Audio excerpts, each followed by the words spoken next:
Hello Aries, Sun, Moon, Rising, and Venus sign. Sana po ay nasa mabuti kayong kalagayan. My name is Suzy and welcome back po sa Star Tarot. Ito po ang inyong daily messages for August 21st and maraming salamat po sa inyong suporta sa ating channel. Kung bago kayo dito, welcome po, at kung hindi pa kayo nakakapag-subscribe, subscribe na po kayo para updated kayo sa mga readings.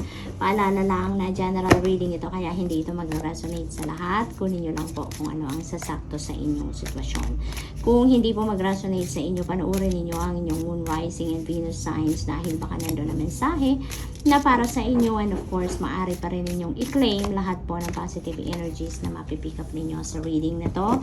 Maaari din ninyong isulat yan sa comment section po sa baba ng video. Thank you. So, tignan natin kung anong mga mensahe for Aries sa Monday, August 21st. Ayan, pauna mensahe ninyo, energy of the whale, great worry over nothing. Ayan, Aries, yung parang loss, waste of energy ito, no, na nangyayari sa inyo dito. Kasi parang sinasabi nito na nag-worry kayo, pero actually, in fact, hindi naman talaga kailangan na mag-worry kayo about that, sa kung anumang sitwasyon na yan, ano? Kaya sinasabing this is a great worry over nothing na nangyayari. We have the energy of the claw. Be careful, do not take risk. Ayan, so mag-ingat daw kayo na hindi kayo basta-basta makapag-desisyon at take a chance or mag-take risk kayo. Because now is not the perfect time to take risk. No? Aries, so bantayan ninyo yan. And we have the energy of the man, dealings or relationship with a man. Ayan, so this could be anyone sa buhay ninyo. Maaring asawa ninyo to, kapatid, maaring pamangkin, uncle, no? Maaring dad ninyo, maaring ganun. So this could be anyone that you are going to deal with sa ngayon, no? We have the energy of the eye, psychic ability, trust your intuition. Ayan. So, feels like Aries na yung ano ninyo, yung psychic ability ninyo ngayon is so on point. Kaya, take advantage of that, ano, na napakalakas ng inyong radar ngayon dahil maaaring meron kayo ditong pinapadalang ano sa inyo, intuitive messages. May mga gabay na pinapadala sa inyo to help you sa inyong mga sitwasyon sa ngayon, no? To help you navigate your situation, no? Accordingly, kumbaga. So, let's see what else. We have firecracker, excitement. Ayan, ito yung inyong mararamdaman around this time. Maaring may mga sitwasyon dito that is going to be, talaga very exciting para sa inyo, no? Maaring okasyon yan, no? Maari din na may mga magagandang balita talaga dito na talagang pupukaw ng excitement ninyo dito, Aries, no? So, what else? We have hills, obstacles to overcome. Ayan. So, huwag kayong mag-alala, no? Huwag kayong mag-alala. Kasi kung ano man ang obstacle na to, it will pass, no? It will pass. Kahit nga yung napakalakas na bagyo, diba? Tumitila din. Ganon din ang mga obstacles natin sa buhay. Natatapos din yan, dadaan lang yan. Isa pa, hills to hills. No? So, mababa lang siya, no? Maliliit lang siya. Kaya, it feels like to me na saglit lang ito. Matututunan nyo agad ang lessons na hatid ng obstacles na to sa buhay ninyo, kaya naman dadaan lang to ng mabilis. So masosolve ninyo agad-agad yan. Maaring yung obstacles na to or problems na to may be related to this man, or maaari din na yung man na to sa buhay ninyo, siya yung tutulong sa inyo para din na ma-solve ninyo ang kung ano man ang obstacle na yan. Tiger, ayan, doing something risky, taking a chance. Tignan mo, magkasalungat sila. Sabi dito, be careful, do not take risk. Ito naman, doing something risky, taking a chance. So, maaaring magkaibang grupo ng Aries sa collective ito. Maaaring ganon ang advice. Kaya, this is not going to resonate with everyone. Just take as it resonates. No? Kung ano yung sumasakto lang sa inyong sitwasyon, yun ang kunin ninyong mensahe dito. Otherwise, please leave it for someone else, okay? Kasi maaaring magkaibang grupo ng Aries ito, or maaari din ito na magkaibang sitwasyon ito sa isang Aries person, no? Maaring sa ibang sitwasyon sa buhay ninyo, you may be considering to take a chance. Maaari din na sa kabila, hindi, 'di ba? May mga ganong sitwasyon. So, just take as it resonates, okay? Pag-isipan mabuti, no? Pag-isipan ninyong mabuti ang bawat sitwasyon. Lalong-lalo na meron kayong very beautiful advice dito na trust your intuition. Kasi doon, no, makukuha ninyo ang gabay na talagang makakatulong sa inyo, lalong-lalo na sa mga desisyong ganito. No, napakahalaga na in times of confusion, in times of indecisiveness, lagi kayong mag-tune in sa iyong intuition dahil dyan hindi kayo magkakamali. Dyan wala kayong pagsisisihan. Pag sinunod ninyo ang bulong ng iyong intuition, makakaasa kayo na nasa tamang direksyon kayo. Dadalhin yan. Okay? We have the energy of the cat, a two-faced friend. Ayan. So, two-faced friend, be careful with this person. Kasi, maaaring may mga sitwasyon ngayon na ngayon ninyo makikita na yung inaakala ninyong totoo nyong kaibigan ay hindi pala ninyo mapagkakatiwalaan dahil siya pala ay two-faced. No? Iba pala siya sa harapan ninyo, iba pala siya sa pagtalikod ninyo. Kaya maaring may sitwasyon ngayon na ma-find out ninyo, no, na ganito pala ang inyong sitwasyon, no? At maaring yan ang obstacle, no? Maaring sabit dito yung two-faced friend na yan sa obstacle na to. So kuha pa tayo ng isa pa. We have key, successful outcome to your problems. See? I told you, kung ano man ang obstacle na to, malalampasan ninyo yan. You would be able to successfully overcome that problem. No? Ito na, sinasabi ng key. Successful outcome to your problems. So, good luck, Aries, and that's all I have for you for today. I hope nakatulong ang mga mensaheng ito in some way. Thank you for watching. Love and light. Namaste. Hello, Leo, Sun, Moon, Rising, and Venus signs. Sana po ay nasa mabuti kayong kalagayan. My name is Suzy, and welcome back po sa Star Tarot. Ito po ang inyong daily messages for August 21st. At maraming salamat po sa inyong suporta sa ating channel. Kung bago kayo rito, welcome po. At kung hindi pa kayo nakakapag-subscribe, subscribe na kayo para updated kayo sa mga readings. Paalala lang po na general reading ito kaya hindi ito mag-resonate sa lahat. Kunin nyo lang kung ano ang sasakto sa inyong sitwasyon. Kung hindi po mag-resonate sa inyo, panoorin niyo ang inyong Moon, Rising, and Venus signs dahil baka nandun na mensahe na para sa inyo. And of course, maaari pa rin ninyong i-claim lahat ng positive energies po na mapipikat ninyo sa reading na to. Maaari din ninyong isulat yan sa comment section po sa baba ng video. Thank you. So, pasensya na po kayo ha kung mayroong mga naririnig kayong magpupukpok dahil mayroong construction po happening dito sa tabi namin. Thank you. So, Leo, pauna mensahe ninyo, Arrow, you are on the right path regarding some aspect of life. Ayan, so napakaganda, no, na parang merong agreement or merong confirmation. Ayan, confirmation dito sa inyo na Leo, wag ninyong pagdudahan ang inyong ginagawa, ang endeavor na inyong ginagawa sa ngayon because you are definitely on the right path. Okay?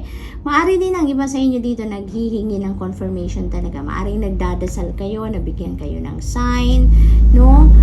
Kung nasa tamang daan nga ba kayo, kung tama nga ang tinatahak ninyong path sa ngayon. So ito, this is the answer for you. You are definitely on the right path. Ayan. So, we have dog barking, advice from a friend. Ayan. So, maybe you are seeking for advice from a friend. Kaya ito, meron talagang parating. Or maybe, you know, bigla na lang yung kaibigan ninyong ito ay talagang magbibigay sa inyo ng out of the blue na advice. Diba? Maybe that is regarding to this endeavor na ginagawa na ninyo. Dogs getting together with friends. Ayan. O kaya dito ninyo siguro makakausap. No? You are catching up with your friends at maaring yung kaibigan na yan, no, na magbibigay ng advice sa iyo. Diyan ninyo yan makikita, mamimit, no? Sa pag-get together ninyo. So you're having fun. Good. Crib. Ayan. Birth. or conception of a child or an enterprise. So this is really beautiful, no? Maaring ang iba sa inyo, no, is welcoming a new baby sa family. Maaring kayo yung manganganak. So congrats kung yan ang inyong sitwasyon. Maari din na yung person ninyo, maari din ang yung girlfriend ninyo ang manganganak, maari din ganon. Or anyone in the family or anyone close to your heart, maaring may balita kayong marinig na meron ng manganganak, no? Maaring ganon. Or maaring may magbubuntis, no? Or maaari din, no, na you are giving birth to a new business, no, business venture. Maaring ito yung tinatanong ninyo kung nasa tamang path nga kayo, kung tama nga yung endeavor na pinasok ninyo. Maaring ito yun, no? Maaring yan ang business na nabubuksan ninyo ngayon. So that is really beautiful. We have happiness. Mababalot kayo talaga ng happiness dito. Good news. Maraming good news ang parating dito. That's what I'm picking up, na maghahatid ng iba yung saya sa inyo. Ito talaga yung mga balitang magpapakiliti sa inyo, magpapangiti sa inyo, magpapatawa sa inyo. Maaring yung balitang ito, no, yung conception at panganganak or yung bagong business, no, maaring yan ang mga major balita na talagang maghahatid sa inyo ng iba yung saya. Unicorn, use your intuition to make beneficial changes. Ayan. So, always use your intuition. No? Always check in with your intuition, Leo. Kasi, lalo-lalo na sa mga desisyon na kailangan ninyong gawin, napakahalaga, no, na mag-check-in kayo sa iyong intuition dahil yan ang talagang most reliable guide ninyo. Sigurado kayo na hindi kayo magkakamali pag sinunod ninyo ang bulong ng iyong intuition. Siguradong nasa tamang daan kayo lagi. No, Leo? So what else? We have September. Ayan, coming up, few days na lang. It's going to be September na. Kaya maaring marami kayong mga gagawin around September. Maaring may mga plans kayong sisimulan ngayong September, or naririnig ko due date. No? Due date. All of a sudden, due date. So, maaring okay. So, maaaring due date ito sa utang, sa bills, maaaring due date ng loans, maaaring ganon around September, or maaaring due date na ng may manganganak na ngayong September. Maaaring due date na siya para manganak, no? Maaaring ganun din ito, Leo. So, congratulations doon sa mag-welcome ng bagong baby. That is a huge blessing coming in. Fair man, dealing sa relationship with a man with blonde, gray, or white hair. Yung mga buhok na, kulay ng buhok na to or ng skin, ito yung natural na kulay, hindi ito yung pinakulayan or something. Natural color yan. Kaya maaring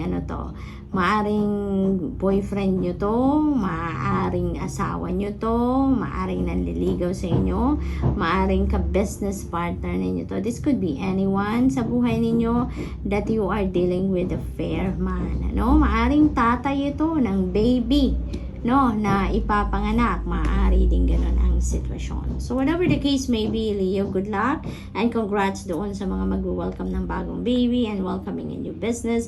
Congrats. And that's all I have for you for today. I hope nakatulong ang mga mensaheng ito in some way. Thank you for watching. Love and light. Namaste.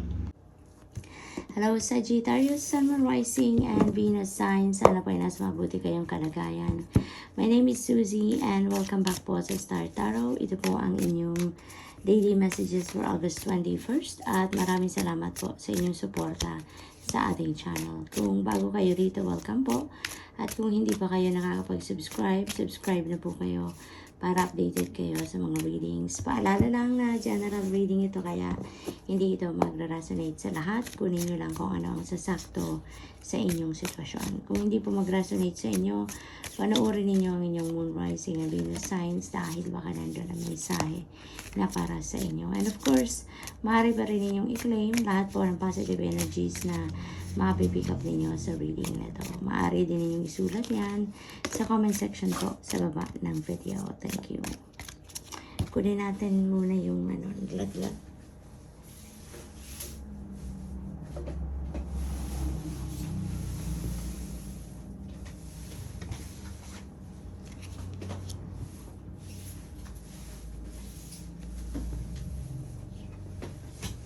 Ayan, dalawa pala silang nalaglag.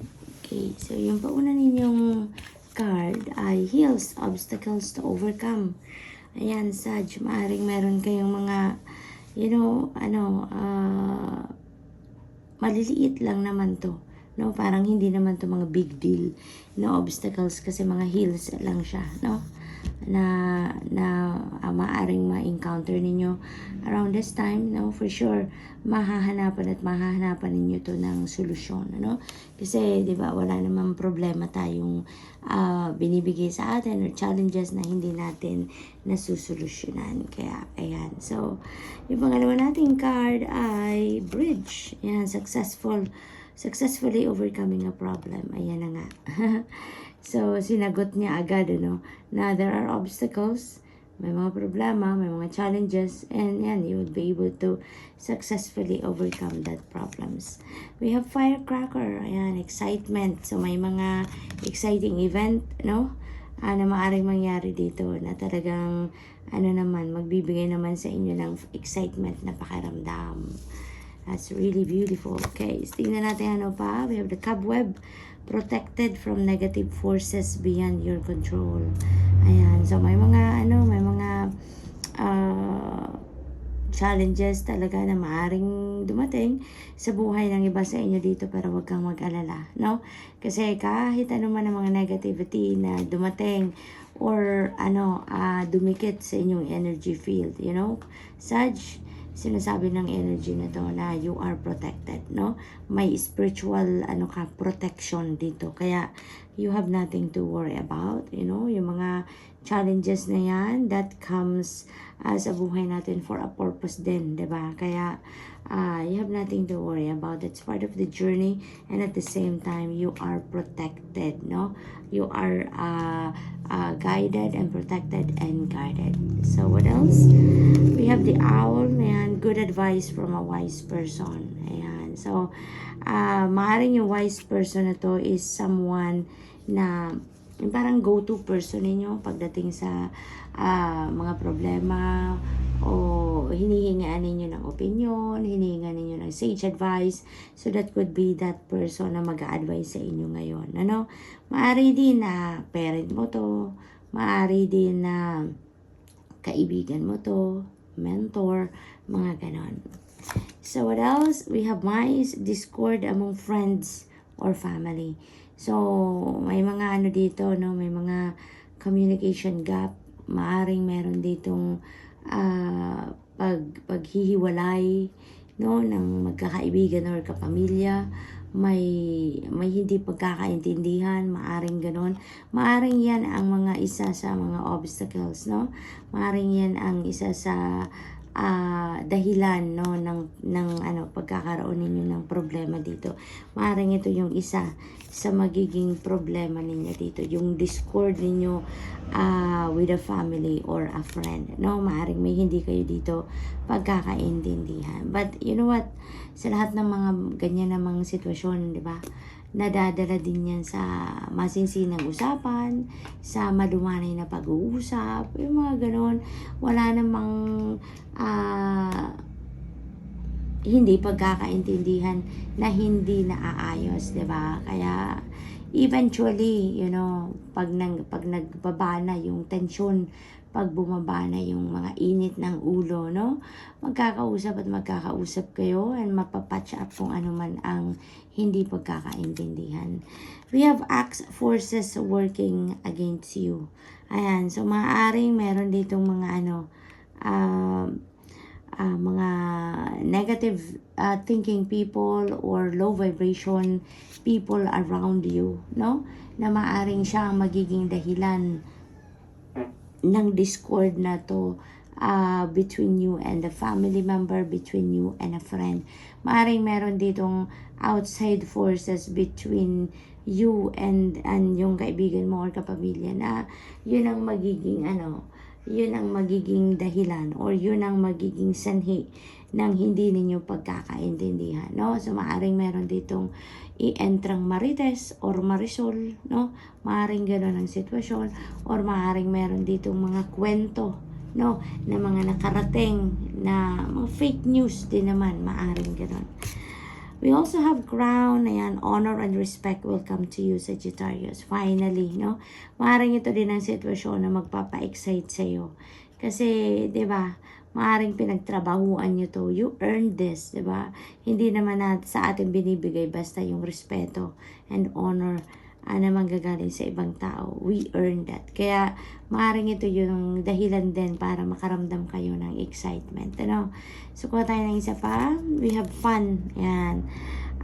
Romance, celebration, and party. So, maaring romance is in the air for some of you. Maari din na ito yung time para magkaroon kayo ng mas maraming oras or mas maraming panahon para ma-cultivate or ma-nurture ninyo ang inyong relationships. Kaya magkakaroon dito ng mas magandang relasyon or situation with your person, no? Kaya naman mas parang mamumukadkad kumbaga ang inyong romantic life dito for some of you, Sagittarius. And maybe that is something, no, that you are going to celebrate. Maaring ganun din. Or maybe there are celebration talaga or party na magaganap dito. And maybe yun ang excitement na to doon ninyo mararamdaman. And also yung excitement na to for sure is mararamdaman din ninyo with your romantic partner dahil maring mag-e-effort dito yung inyong person, no? Ng extra. So, Sag, that's all I have for you for today. I hope nakatulong mga mensaheng ito in some way. Thank you for watching. Love and light. Namaste.